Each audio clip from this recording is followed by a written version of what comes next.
Comenzamos con la explanada y bueno, ya no nos podemos esperar porque como esta semana tenemos muchos días festivos en los que no va a haber programa, pues el calendario se ha movido un poco y ha precipitado un poco las cosas, así que hoy para empezar por todo lo alto recibimos a Daniel Valverde, bienvenido. Me pongo de pie. Encantado de estar aquí, un programa más. De recibirte en esta semana un tanto anómala, aunque a ti eso te gusta, ¿no? Las rarezas, claro. También a nivel calendario también. Sí, absolutamente. Y hoy además vienes con un tema que es un clásico, que no deja de suscitar interés, por otra parte, y que además hay muchísimos casos y ejemplos y películas y series y de todo que intentan abordar el tema de los exorcismos. Sí, es un tema que sigue de plena actualidad. Hace poco tiempo el cardenal Rocco Varela, de la Archidiócesis de aquí de Madrid, reclutaba a 8 exorcistas más para, en el ámbito peninsular, que pudieran llevar a cabo su oficio, ese oficio, el del exorcismo, Varela, ante el aumento de la demanda que se estaba produciendo. Sí. Hay que decir que yo lo menciono en el libro, de hecho es un capítulo que dedico en Saber en las puertas del sótano. Hay una demanda creciente de exorcistas, ¿no? Sí, absolutamente. Como que el LinkedIn Fíjate a lo mejor que luego lo veremos, pero entrar. el padre Amorth, que es, digamos, la máxima autoridad, falleció hace poco, hace un par de añitos, a los 90 y pico años, ya muy mayor. Luego veremos que es una figura clave en el programa de hoy, en lo que vamos a comentar. Este señor decía en un documental, le confesaba a William Friedkin, que es el famoso director del Exorcista, la mítica Exorcista, que en Italia, por ejemplo, un país profundamente católico, de férreas convicciones, hay que decir que prácticamente un 88% de la población italiana, de los italianos, son católicos y un 40% son practicantes. Es una cifra elevada. Practicante católico. Sí. ¿Sabes que antes cuando se decía en los pueblos que viene el Sí, practicante, el practicante era el médico? ¿no? Pero aquí no. Y desde luego él baraja cifras mareantes. El padre Amorth se dice que ha efectuado este exorcista del Vaticano, de la diócesis de Roma, ha realizado más de 75.000 exorcismos y se afirma en el documental, que luego veremos, en un documental de reciente aparición, dirigido por William Friedkin, de nuevo, en esta vez un documental de no ficción, se habla de 500.000 italianos que visitan a un exorcista al año en Italia. O sea, las cifras son mareantes. O sea que muchos italianos pueden estar poseídos ahora mismo y no lo saben. Sí, es así. No, esto es una realidad que hay que abordar. Me encanta, haciendo hincapié en que es una profesión en alza, por si alguien está ahora planteándose en qué formarse y demás, pues oye, exorcista tiene muchas salidas profesionales también. Muchas, sí, desde luego. Por eso que es la profesión del futuro, se podría decir. Ahora mismo abogamos porque se cree una cátedra incluso en alguna universidad, Yo creo por ejemplo en la Rey Juan Carlos. Por ejemplo. Y bueno, me gustaría empezar un poco por el principio, porque suele ser lo mejor. Veréis que todo tiene un hilo conductor hasta la aparición del documental que de alguna manera vuelve a traer a la actualidad el tema de los exorcismos. William Friedkin es el señor el director de cine, director también de French Connection, posteriormente. Mira, que no tiene nada que ver con el exorcista. Absolutamente nada, que en el 1973 pues sorprende a propios y extraños, aterroriza a medio mundo con lo que se dice que sigue siendo la película de terror más inquietante de todos los tiempos. Todos los tiempos, con escenas que se han quedado absolutamente grabadas a fuego como fosfenos de las retinas de muchas personas, ¿no? Aquí vemos el tráiler de ese exorcista que, ahí va, aunque parezca mentira, es una película incluso anticipatoria, muy avanzada a su tiempo. Es del 1973, yo aún ni había nacido, y El Exorcista ya se había estrenado en los cines de medio mundo con esa maravillosa interpretación de Linda Blair como Regan, el padre Carras y Max von Sydow, el excelso Max von Sydow como el padre Merrin. Es perturbadora. Es perturbadora absolutamente. Y yo creo que pobló las pesadillas de muchísima gente de esa generación, incluso de la actual, porque a mí, a día de hoy, que es una expresión muy bonita, me sigue dando miedo. Claro, esa escena eliminada que luego se pudo ver de Regan bajando las escaleras hacia atrás, ese vómito verdoso, un poco Ghostbusters, ¿no? Un poco cazafantasmas, ese vómito que nunca se acababa, esa rotación del cuello 360 grados, todos esos improperios que lanzaba. Ahí vemos cómo se está orinando. Una película encima. rompedora en su momento. Sí, por eso también, digo que es una película un tanto anacrónica, ¿no? Sí. Lo que muy poca gente sabe, bueno, la película está ahí, quien la quiera volver a ver, a revisionar. Yo recomiendo el montaje del director, que salió hace muy poco, verdad, porque luego tiene hicieron algunas escenas eliminadas. Como un montón Sí. de nuevas partes del montaje del director. El montaje del director. El montaje de uno que pasaba por allí. ¿Sabes? Como que luego sacaron rédito Sí, también sí, de sí. esto. Bueno, todo esto viene a colación de que muy poca gente sabrá que el exorcista, lo que sucede en el exorcista, que tiene como protagonista a una niña, está basada en un caso real. Es un caso que el propio, vamos a ver, William Friedkin, el cineasta, se basa en una novela que apareció un año antes de William Peter Blatty. William Peter Blatty es un escritor que, estando en la Universidad de Georgetown, en Washington, D.C., él se hace eco, escucha en una de las clases, él dice que estaba en el patio y se oía en una aula como un sacerdote jesuita, impartiendo una clase de religión, se iba un poco por las ramas y empezaba a hablar de un caso que había sucedido y que él conocía muy bien, de posesión y exorcismo allí mismo, muy cerca. O sea, que puso la antena, ¿no? Como se suele decir. Sí, puso la antena y se entera de este caso. Hablamos de un caso que se remite mira, ahí está. Estos sí son escenas de la Persona grabación de la señalando al película. infinito. Vemos a William Friedkin con unos cuantos años menos. Mira, ahí ya estaba desmejorada Sí, ella, sí, ahí había estaba cenado ya. fuerte. Bueno, pues se hace eco de William Peter Blatty de ese caso sucedido. Por cierto, perdona un momento, igual lo tendríamos que haber dicho al principio, pero Sí, bueno, por favor, lo decimos por ahora favor, que es más por favor. emocionante. El momento Germán de Argumosa. Exacto, si hay alguien con una sensibilidad especial más susceptible con estos temas, pues recomendamos que se ponga a ver pues, otro tipo de programas que hay ahora en la parrilla televisiva, no mejores que La Explanada, pero quizá pues menos dañinos para la sensibilidad, como este que vamos a hacer hoy con Daniel sobre exorcismos. Ya está, aviso hecho. Quien superado esto Igual es un poco quiera tarde. aprender algo más, que se quede, por favor. Muy bien. Porque nosotros enfocamos estos temas desde un punto de vista racional. Siempre didáctico.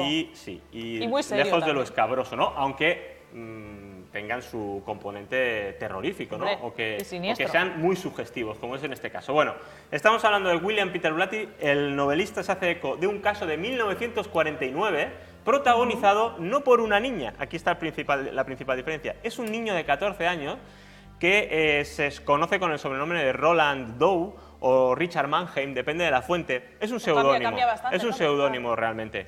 Este niño, que vive en Maryland, en una casa, William Friedkin incluso la visita, porque existe la casa hoy en día, ahí es donde se produce esa posesión y ese exorcismo de ese caso en el que está basado El Exorcista, la película y la novela, o sea, la película de Friedkin y la novela de William Peter Blatty. A este niño, para resumir, claro, crece en el seno de una familia cristiana luterana con profundas creencias religiosas.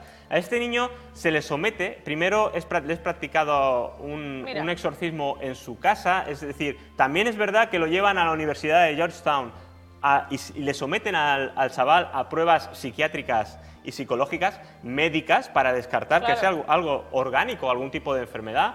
Se concluye con que está, y eso es un término muy común, ¿no? Tiene una enfermedad del alma, tiene una dolencia espiritual que en ese caso, claro, en ese contexto... No parece un término muy científico tampoco. No lo es, pero en ese contexto religioso profundamente sugestivo, al final cada uno barre para su casa y, evidentemente, si estuviéramos en el África chamánica y hubiera un sangoma, un médico del alma, o Zulú, presente, le diría que son los antepasados cada uno... enfadados los que estarían poseyéndolo. Si estuviéramos en la antigua Mesopotamia o en el antiguo Egipto, que ya se practicaban rituales de exorcismo, si estuviéramos en la antigua Mesopotamia o en el antiguo Egipto, pues se identificarían seguramente estas posesiones con otro tipo de entidades, porque además en aquellas civilizaciones, en su cosmogonía, cualquier enfermedad física se identificaba siempre con la injerencia de este tipo de entidades que venían a fastidiar a los hombres, ¿no? Y a atormentarlos. Además, en el caso, por ejemplo, de las posesiones en el mundo egipcio, todo poseso emitía un tufillo desagradable. Era una de las características del poseso. Además, fíjate que quizá en todas las religiones, en el mundo musulmán, hindú, existe el tema de las posesiones y los exorcismos. Sin embargo, claro, es en la cultura del cristianismo, en la cultura cristiana, donde quizá se ha puesto más foco, más énfasis, porque el propio Jesús de Nazaret era un declarado exorcista, y en diversos pasajes, como en el Gadareno que vive entre las tumbas, al que los demonios, Jesús transfiere a esos demonios a una piara de cerdos que acaban despeñándose por el acantilado. Ay, Dios, pero qué como sórdido. Jesús expulsa en varios rituales, y luego discípulos, a Pablo también, Pablo se convierte en otro exorcista, y discípulos de Pablo también se convierten en exorcistas que no los respetan. Hay un capítulo bastante hilarante en las propias escrituras, ¿no? Y si no, Bueno, Antonio Piñero, el gran investigador Sí. del mundo antiguo y Lo ha comentado bíblico, muchas veces. exactamente, lo ha comentado muchísimas Sí. veces. Bueno, pues claro, es en el mundo cristiano quizás donde la figura del exorcista cobra muchísima más relevancia por esto que estamos comentando, porque el propio Jesús era un declarado exorcista que había expulsado del cuerpo de varias personas demonios, ¿no? Demonios que los atormentaban, gente que estaba incluso, se identificaba además, es decir, se relacionaba la posesión o su posesión con temas, con problemas, digamos, abiertamente físicos. Unos no podían ver, otros no podían andar, otros se convulsionaban, Ya. otros directamente proferían todo tipo de insultos. Es decir, que vemos ya esos mismos patrones que luego Sí. En la práctica de los exorcismos más recientes, o de las posesiones, ¿no?, ya vemos también que son detalles compartidos con esos primeros exorcismos prístinos que podemos encontrar en la Biblia, ¿no? La verdad es que son temas muy jugosos, por eso el cine no dejamos de ver que recurre a ese argumento una y otra vez y nos sigue gustando. Lo que pasa es que ya no sabemos hasta qué punto todo forma parte de una ficción, Claro. o puede haber algo detrás mucho más serio. Desde luego, el propio Amorth, cuando vio El Exorcista, dijo que era una película que había trasladado muy bien la esencia de lo que podía ser un ¿sí? ritual, pero que sí, efectivamente, los efectos especiales o los sucesos estaban un poco engrandecidos, ¿no? Podríamos decir, estaban un poco exagerados. Pero sí que es verdad, es decir, a nadie le da la cabeza vueltas, a nadie levita, al menos de forma declarada, pero sí que Amorth declara haber sufrido en esos rituales cosas extraordinarias, haber vivido cosas extraordinarias. El mismo padre Amorth dice que tiene en su casa 2 kilos de clavos de metal, de clavos y de vidrio, que habían emanado en las sesiones de exorcismo del cuerpo de los propios posesos. Y lo curioso, él decía que entre todos esos materiales, que fundamentalmente eran clavos, no estaban impregnados, no estaban embadurnados ni por sangre ni por saliva. A él le daba la impresión de que aquello se había materializado directamente como un aporte desde algún lugar y no desde el interior del propio poseso, ¿no? Detalles Pues como anda, estos. ya se podía haber materializado 1 millón de euros. Pues en sí, lugar la de clavos. verdad. Claro, habrá que seleccionar a quién le hacemos el exorcismo, ¿no? Claro. Estoy pensando, fíjate, ahora el cine es una cosa, pero ahora que tenemos internet, se puede ver con relativa facilidad películas que diríamos rollo snuff, de exorcismos reales, en países de Latinoamérica la mayoría, que esto tendría una explicación también, porque vemos esas imágenes que no suceden aquí en Europa. Porque en Europa no hay exorcismos. Sí, sí que los hay. Sí que los hay. Sí No que los hay. graban a lo mejor. Claro, de hecho hay un documental que es con lo que quería enlazar. Bueno, resumiendo, para cerrar el tema del exorcista, La película, al chaval el movie. lo someten a 20 sesiones, porque esto no es una sesión y se acabó. Que esto es lo que Claro, esto también claro. es el mito, ¿no? Es como quien va al psicólogo, al psiquiatra, no. Esto necesita un seguimiento, 20 sesiones a lo largo de 2 meses. Bueno, parece ser entre el padre Bishop, que es el que escribe el diario donde deja todo relatado y en el que se basa William Peter Blatty, a raíz de una noticia sobre todo que aparece en el Washington Post, el padre Bishop y el padre Bowden, que tenemos ahí la foto del auténtico, uno de los auténticos exorcistas, Ahí señor, está. el padre Bowden, ¿Qué cara de buena persona tiene? relatan que todo acabó un día, y lo tengo aquí, cuando el chico exclamó durante una de las sesiones lo siguiente: Satán, yo soy San Miguel, te ordeno que abandones este cuerpo ahora. San Miguel, el de la cerveza. Sí, y luego el chico cambió de voz a la voz de un adulto, que eso es muy común también, no solo el hablar la difonía o la multifonía, que es hablar como si tuvieras 4 cuerdas vocales, es decir, con 2 voces simultáneas. Ah, sí. Esto se Es que produce es un mucho y da un efecto aspecto de voz gutural Sí. muy propia surgida del Averno, ¿no? Hay que decir que, por ejemplo, esto, que puede parecer muy diabólico, ¿no? Esta voz gutural, esto hay cantantes, por ejemplo, que dominan el tema del canto difónico. Death metal. O los propios ventrílocos. También dominan, es decir, no es algo José exclusivo, Luis Moreno no es algo podría ser. exclusivo de los posesos. Bueno, pues una voz de adulto, sí. finalmente, en ese éxtasis al final del ritual del exorcismo, dijo, se ha ido. Se ha ido, ya está. Y se acabó. De hecho, este chico, Ronald Lowe, el auténtico poseso del exorcista... Que seguirá vivo, claro. Sí, No, sí, y es funcionario del Estado. Lleva una Qué vida maravilla. absolutamente Una vida tranquila, normal, ¿no? normal, tranquila, sobre todo porque para muchos, Le y cuenta los trienios. aquí viene la otra parte, ¿no? de toda esta historia, para muchos el diablo, de hecho, no es que no estuviera, es que nunca llegó a aparecer. Claro. Es decir, que todo pudo deberse a una explicación mucho más mundana, que ahora si quieres veremos cuáles pueden Exacto, ser esto es las lo que me interesa a mí. explicaciones, porque hemos visto aberraciones absolutas. Caso de Anneliese Michel, la alemana, que murió finalmente, El exorcismo de Emily Rose. Todos Qué gran recordarán película. Esa película, basada en un caso real.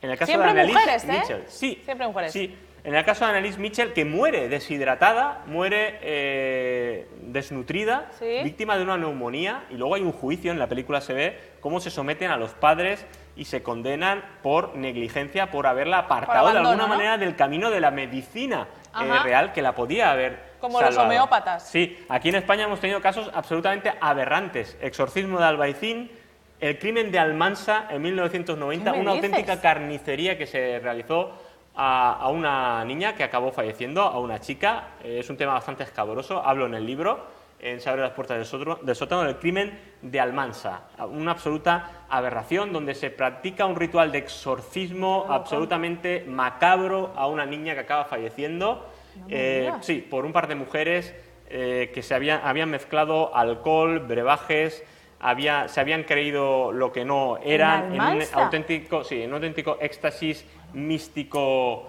Esto hace mucho sí, En 1990. Ah, bueno, pues no hace No tanto. hace tanto, no hace tanto. Madre Es un caso mía. absolutamente aterrador, el de Almansa. Es, digamos, uno de los casos que ilustran la parte más siniestra de los casos de falsas posesiones y de exorcismos caseros, que suelen acabar Claro. muy mal. Bueno, pues todo esto quiero enlazarlo con Sí. la aparición de un documental el año pasado que está en Netflix para todo el mundo muy que bien. lo quiera ver, que se llama The Devil At the time I and directed the, the film. and the Father Amorth. El demonio y el, Y el padre, padre Amorth. Amorth. Es este documental, este es el tráiler, este es el padre Amorth, ya sé cuál poco es. antes de morir, autoriza a William Friedkin, al director del Exorcista, a grabar en directo por primera vez, este es William Friedkin, uno de los exorcismos que iban a practicarle a Cristina, una mujer de 46 años, arquitecta, que no podía llevar una vida normal porque decían que estaba posesa. Ahí la vemos, en plena posesión diabólica, el padre Amorth al lado, intentando, pues, leyendo seguramente pasajes, no lo hemos mencionado, pero de un libro que se ha estipulado para ellos desde el siglo XVII, que es el Rituale Romanum.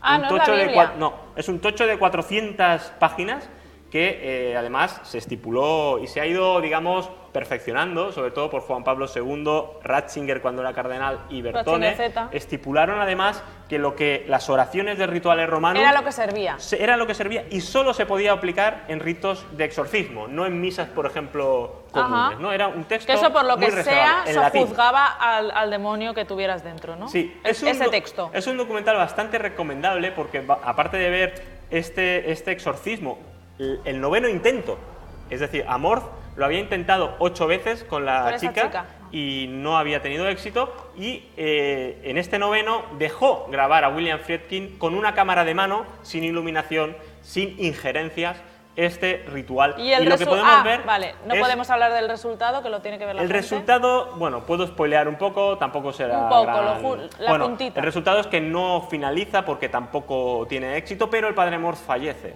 Vaya. Entonces todo queda Pero un en poco... ese mismo momento, no. O se va a su casa. Eso sería muy se toma un colacao. cinematográfico, pero claro, no, claro. el hombre estaba ya mayor. Sí, la verdad y que ya no. cuando lo entrevistó y entrevista, ya el hombre no escuchaba bien, estaba un poco ciego, ya Vaya. era un hombre, pues hombre, de Que no estaba para 90 y hacer esos pico filmos años. ya, a lo No, mejor. no. Entonces, esta chica, yo cuento con que ha seguido su vida y no ha sido no ha sido exorcizada. Claro, es que fíjate, y él lo comenta, los pasajes, es decir, las posesiones, las posesiones tienen un deambular, digamos, una cadencia muy aleatoria. Por ejemplo, pueden repetirse a diario, pero pueden pasar meses y meses y meses que puedan llevar una vida normal y de repente un día eclosiona. Ella dice, por ejemplo, Cristina, que sobre todo en fechas próximas o relacionadas con la liturgia cristiana o las efemérides que tenían que ver con Jesucristo. Es decir, esas eran las fechas, digamos, propicias para que ella sufriese una posesión. Pero si te parece bien, vemos lo que dice la ciencia, porque la ciencia siempre tiene algo que decir. Sí, y eso está bien, a veces. ¿Qué decía del caso de esta chica? Bueno, aquí además en el documental él entrevista a varios neurocirujanos, a gente, digamos, del ámbito de la ciencia, que dan también su opinión, ¿no? Y algunos se ven incluso sorprendidos, ¿no? Por cómo, por ejemplo, el sansonismo, la fuerza desmedida que muestran los posesos, ¿no? Que sorprende. La capacidad también, ahora voy a dar una serie de datos que son los que se identifican. La capacidad de hablar lenguas muertas no conocidas por los posesos. La criptoscopia. Mucha gente que despierta de un coma habla lenguajes que nunca había conocido. Sí, podemos estar hablando incluso de lo mismo, ¿eh? Del acceso claro, por a eso te digo, que el cerebro en realidad es un gran desconocido. Claro, exactamente. No Criptoscopia, es decir, son capaces de, en su espacio cercano, descubrir objetos ocultos. Y no solo eso, tienen la capacidad de ver en cierta manera lo que va a suceder. Es decir, tienen un carácter ¿Cierta premonitorio, evidencia? sí, cierta evidencia. Aparte, además, de autoinfligirse daño. Aparecen todo tipo de fenómenos concomitantes a su alrededor. Olores extraños, generalmente nauseabundos. Todo eso se da, esa fenomenología se da, por supuesto, el proferir exabruptos continuamente, ¿no? La resistencia a la autoridad. Las convulsiones que vemos, las convulsiones, que son tan típicas. Que son muy típicas. Quizá por ejemplo, lo más difícil de explicar sería la levitación, ¿no? La levitación es un caso que es más propio del cine que de... Vale, que en realidad no ocurre así. Bueno, pero entonces, fíjate que los médicos dicen, hombre, viendo esto, viendo qué es lo que sucede en un ambiente tan profundamente sugestivo, donde verdaderamente a la persona ya, incluso, ¿no? El propio exorcista la está guiando ya por el camino de la fe y autoconvenciéndola un poco de que lo que realmente le pasa es que está poseída por un demonio, además de su religión y no de otra. Sí, claro. Es lo que todo... le está llevando es a un estado absoluto de sugestión brutal, donde como una hipnosis, te diría. Sí, prácticamente, donde se pueden desatar toda una serie de fenómenos que tienen mucho que ver con la psique. Por ejemplo, muchos de los pasajes de posesión se pueden identificar con 1. Esquizofrenia paranoide, delirios persecutorios, trastorno de personalidad disociativo. Lo hemos múltiple. Visto. Además, en estos casos, la persona siente una gran resistencia y una gran animadversión por la autoridad, a la que insultan, a la que continuamente profieren insultos porque se sienten agredidos, ¿no? Me están haciendo zoom digital en plan para detectar si yo estoy poseída o algo así. Algún tic convulsivo oculto. Yo es que te iba a preguntar porque yo soy muy sugestiva. Entonces estamos hablando ahora de todo esto y digo, a ver si yo voy a estar poseída y no me he enterado. Puede ser, fíjate, habría que analizarlo, habría que... Mira, de momento el caso, todo me encaja ¿sabes un cómo poco? se dan cuenta de que el chaval, el niño del exorcista, del caso original, está poseído? Cuando lo visita el padre Bishop a su casa y lleva una botella de agua bendita, y la botella, cuando se acerca al chaval, explota. Y el crucifijo se descuelga y queda invertido. Y ya por eso, ya claro, ahí esto hace levantar todas las alarmas. No como aquí, ¿no? Que han pasado algunos fenómenos, pero... Es verdad. No, pero aquí, por ejemplo, nadie ha venido con agua bendita, que yo sepa. Claro, entonces, a lo habría mejor... que hacer el intento.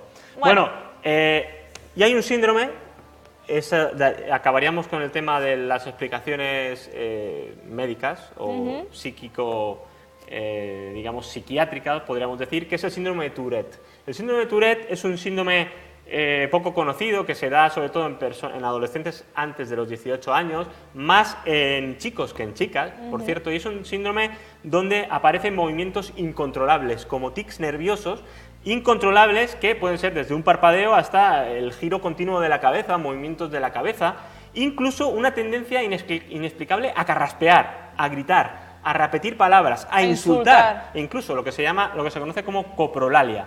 Bueno, se dice que Bueno, es que no te lo vas a creer, pero yo conocí a una persona que tenía este síndrome y antes de saberlo era muy extraño porque tú hablabas con él y era como que te insultaba. Entonces yo no sabía si lo hacía como parte de una confianza que por otra parte nadie le había ofrecido, y luego ya me dijeron, no, es que tiene, y digo, hostia, perdón. Y yo decía, ostras, qué raro, ¿no? Porque casi le contestó algo porque no paraba de insultar. Cada 2 palabras una era un insulto, pues era extrañísimo. Es precisamente por eso, ¿no? Entonces fíjate que realmente un exorcismo es casi como digamos, interpolado a otro contexto, es casi como una sesión terapéutica, ¿no? De una especie de psicodrama en el que se confronta, existe una batalla en este caso, entre el mal y entre el bien, entre la locura, la cordura, el orden y el caos socrático y aristotélico, ¿no? Qué bonito. Es verdad, entre ese desorden que es el mal y el bien que es el orden, ¿no? Claro, porque ahí va mi siguiente pregunta. ¿Nunca hay una posesión de un espíritu bueno, se podría decir? Pues ahora luego para cerrar te voy a Imagínate narrar. que me posee a mí Santa Teresa de Jesús. Pues mira, luego sería algo magnífico. te voy a narrar un parrafito muy pequeño vale. de mi libro que tú aprovecha para hacer las promociones. Que en el estado de Querétaro, en México, que hay unos exorcistas en una capilla que se llama la Capilla de las Benditas Ánimas del Purgatorio, y verás cómo a veces hay también demonios que son un poco más amigables, ¿no? Es que yo creo que a mí me puede pasar esto, porque a veces me siento así como poseída por una fuerza beatífica y entonces Pero digo... eso sería San Miguel. Claro, será eso. Bueno, la verdad es que el tema es apasionante, no sé si tenemos más tiempo, a ver si me dicen de arriba si tenemos más tiempo, creo que no. Leo el párrafo. Hazte la promoción, sí. Sí, leo el párrafo y ya verás. Párrafo escueto, por Pero favor. para que veas cómo al final todo depende del contexto religioso, sociocultural, para identificar a unos demonios o a unas entidades malignas u otras, ¿no? Y dice así, dice en el estado de Querétaro, la cuna de los exorcistas en México, por si no sabe la gente, es la Capilla de las Benditas Ánimas del Purgatorio. Visita ineludible para todo el mundo que vaya a México. Hay una etnóloga sueca, Bárbara Dahlgren, que lo compiló en un estudio que se llama el Tercer Coloquio de la Historia de la Religión en Mesoamérica y narra lo que contaban que era un exorcismo allí, ¿no? Te están haciendo a ti un primer plano también, sí, aquí lo veo. Pero tú lo aguantas perfectamente. Sí. De momento, mientras no me gire la cabeza a 360 grados, es buena señal. Claro. Al parecer, decía un sacerdote del Santo Oficio, siguiendo las instrucciones del Maleus Maleficarum, que es el martillo de las brujas, consiguió que un par de adolescentes expulsaran por boca, nariz y orejas todo tipo de sapos, serpientes, arañas y huesos. Madre. También de su vagina surgieron 2 niños demoníacos. ¡Qué bodegón! Sin las jóvenes, esto es muy importante, haber pecado ni conocido varón. Vale, eso es importante. El momento culminante del ritual se produjo cuando el sacerdote le preguntó sus nombres a los demonios, y estos ni se llamaban Belcebú, ni Satán, ni Belial, ni nada por el estilo. Los nombres, los primeros 3 de entre más de 1000 que los poseían, se llamaban Perlín, Mozambique y Tongo Bonito. Pero es como un poco los payasos de la tele, claro, ¿no? para que veas que, y aquí digo yo una frase que Pablo Vergel mencionó en el programa del Sótano Sellado dedicado al Señor del Mal, que dijo, esto de los demonios al final es un poco como los Pokémones. Mira, es una gran manera de resumirlo. A ver, es que no puedo decir nada más. O sea, no puedo añadir nada más a esto. Si un demonio como se literatura llama Tongo es fascinante. Bonito, no puede tener mala intención. No, eso es verdad. Como literatura es fascinante. Aparte, el diablo viste de Prada, ¿sabes? Sí, esto es una cosa, se puede ser malo, pero si vas bien vestido, oye, claro, pues eso te abre puertas también. Totalmente. Bueno, me encanta esta sección que hemos hecho hoy. Espero que tú no estés poseído por el ritmo ragatanga. Es que hay tantas referencias a las posesiones. Sí, es un cliché pop ya. de momento, y aunque lo estés, oye, de momento te está yendo bien, que eso es lo importante, como que no se te cruce tampoco. Así que gracias por haber venido una semana más, esta semana así festiva y demás, o sea que te lo agradezco aún más, pero te podías haber ido de puente a hacer las Américas como haces tú a veces. Claro, pero sí, no, he estado aquí. Te has quedado aquí, muy bien.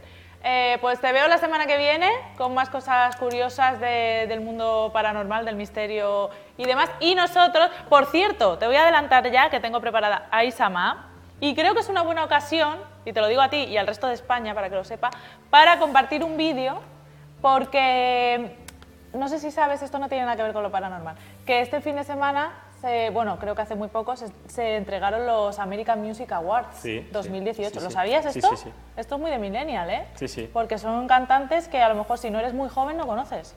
Esto a ti no te ha pasado porque todavía eres joven.